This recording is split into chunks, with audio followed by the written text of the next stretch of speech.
Allah berfirman kepada orang-orang yang banyak dosa seperti kita, yang pernah berzina, yang pernah minum khamar, yang mungkin pernah membunuh, yang pernah makan riba, yang pernah melakukan dosa diam-diam, yang banyak dosa, yang kotor, hina, dina. Allah bilang, ya ibadi, hambaku, gitu. Lembutnya panggilan Allah kepada kita. Allah gak mengenal, wahai manusia, wahai pendosa, wahai orang yang hina. Enggak, Allah bilang, qul ya ibadiyalladzina asrafu ala anfusihim. Bilang kepada hamba-hambaku yang banyak dosa. Tapi Allah gak bilang yang banyak dosa, yang melampaui batas terhadap dirinya. Lembut sekali bahasa Allah. Udah banyak dosa, Allah masih memanggil kita hamba.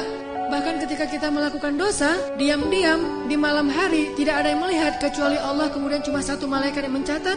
Jangan catat dulu, mungkin besok dia akan bertobat. Allah kalau kita buat dosa diam-diam, Allah tutupi aib kita, nggak mau ngasih tahu. Allah yang maha tahu masa depan aja berhusnuzan. Allah tuh tahu kita nggak akan minta ampun, mungkin tunggu Ramadan baru minta ampun. Allah tahu bahwa kita akan minta ampun pulang umroh. Allah tahu bahwa kita akan minta ampun taubatnya itu usia 40 tahun. Kenapa Allah seperti berhusnuzan? Oh bentar lagi dia istighfar. Allah tuh luar biasa ya. Allah tahu loh masa depan. Allah tahu ada hambanya yang lagi berbuat dosa, taubatnya mungkin 10 tahun lagi, taubatnya mungkin 20 tahun lagi, taubatnya mungkin akhir hayatnya, detik-detik mau sakaratul maut baru taubat. Kenapa Allah berhusnuzan sama dia? Tunggu, ntar lagi dia mau minta ampun, malaikat nunggu. Allah belum juga tuh, tunggu aja 2 hari, Allah udah 2 hari, 3 hari, setahun, 2 tahun, sampai akhir hayat, pas dia bilang, ya Allah ampunkan dosa saya. Tuh, lihat tuh malaikat tuh kan minta ampun kan? Allah gitu sama kita, seolah-olah Allah itu nggak tahu apa-apa. Saking baiknya Allah kepada hamba. Makanya Allah katakan wa ya'fu an katsir. Sebetulnya Allah maafin banyak. Kita dosanya banyak dibalasnya dikit.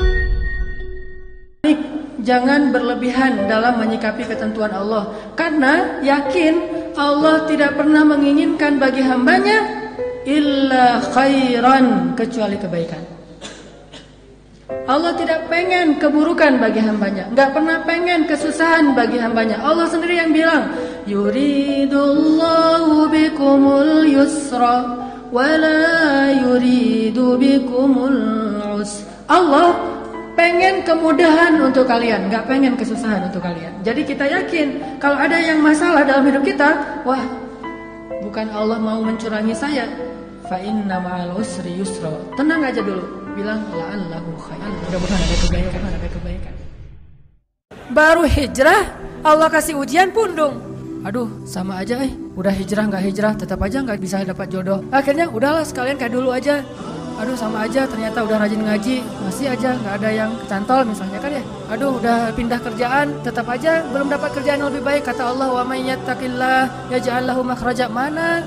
Wa yarzuqhu min haitsu la yahtasib. Mana tuh? Jawabannya Allah berikan itu setelah Allah lihat kesabaran kita. Kalau Allah belum melihat kesabaran kita, Allah nggak akan kasih apa yang Allah janjikan. Karena yattaqillah bukan hanya taubat tetapi sabar, itu satu paket. Takwa itu at-ta'ah was sabr, taat dan sabar, itulah takwa. Wa may yattaqillah, siapa yang taat lalu sabar, baru Allah janjikan yaj'al lahu makhraja wa yarzuqhu min haitsu la yahtasib.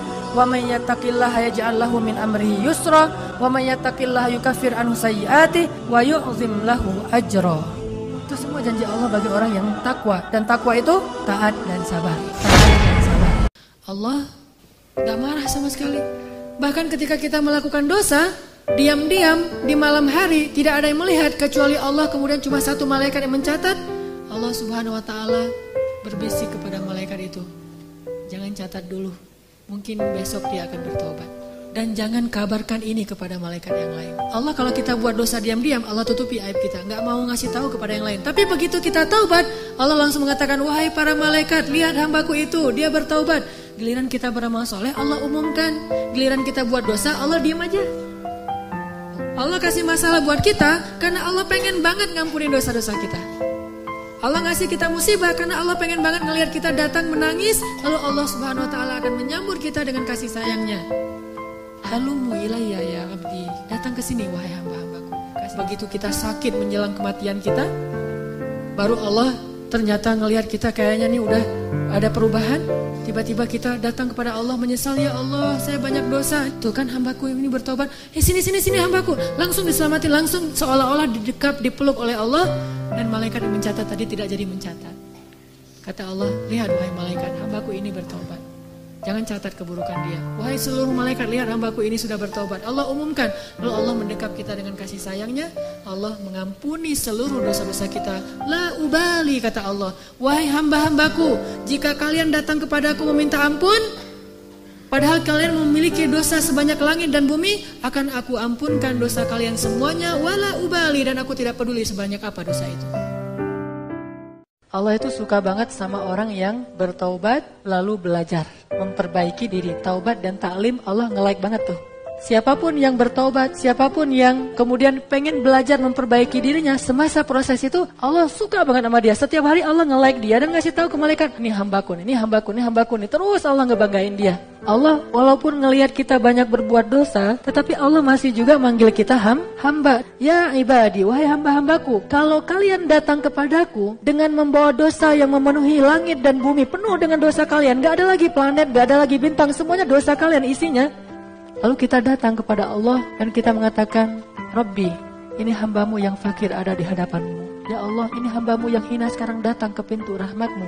Apa kata Allah? Aku bukakan rahmatku seluas-luasnya, aku terima kedatanganmu, lalu aku gugurkan semua dosa-dosamu menjadi hilang, wala ubali, dan aku gak peduli sebanyak apapun itu.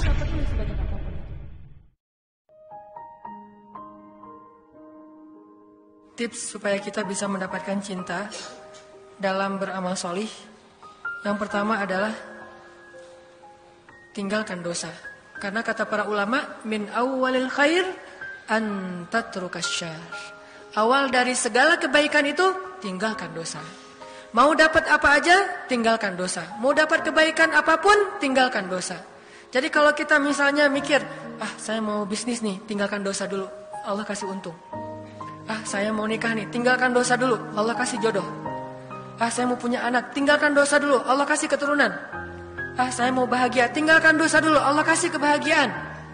Saya mau menjadi orang yang lebih rajin beribadah, tinggalkan dosa, Allah kasih semangat beribadah. Min awwalil khair an tatrukas syarr. Awal dari segala kebaikan itu tinggalkan dosa. Gimana cara tinggalkan dosa? Istighfar. Mari kita mengisi hari dan malam kita dengan memperbanyak istighfar, dengan bertaubat kepada Allah Subhanahu wa taala.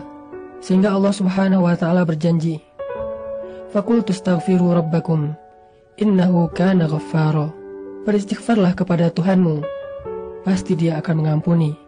Gak mungkin Allah tidak mengampuni dosa hamba-hambanya, walaupun dosa kita memenuhi langit dan bumi. Gak mungkin orang yang datang kepada Allah pulang dalam keadaan kecewa. Maka wasari'u ila maghfiratin min rabbikum. Bersegeralah saudara-saudaraku, teman-temanku. Ayo kita segera datang kepada Allah. Segera bersimpuh di hadapan Allah. Segera meminta ampun kepada Allah. Dan hanya itu kunci kebahagiaan kita. Itu kunci datangnya rahmat Allah dalam kehidupan kita. Dan itu juga rahasia keajaiban dalam setiap kesulitan kita.